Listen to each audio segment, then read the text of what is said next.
here, and you know that you're gonna wanna be out in the sun. But unfortunately, this can be bad for our hair. I'm gonna show you some ways that you can protect it.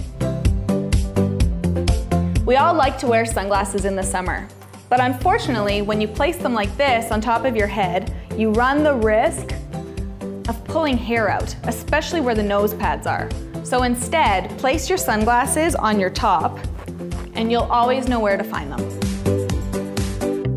When it comes to sun protection, we need to make sure that we're always wearing an SPF on our face. But oftentimes people forget along their hairline or on their part. So I recommend that you actually go ahead and spray those areas with sunscreen. For your hair, you can also pick up a product like this, which actually has a UV protector for your hair. This will go on your hair and it won't make it look oily. And especially if you're someone that has hair color, darker hair strands, you're really gonna wanna make sure to pick this up so your hair color won't fade.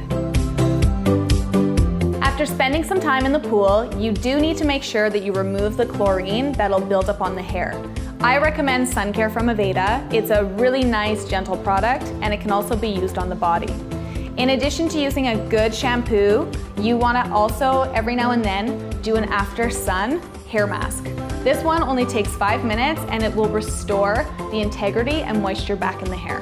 Enjoy the sunshine. You're gonna get lots of vitamin D, which is great for our hair and skin. Just please follow these tips.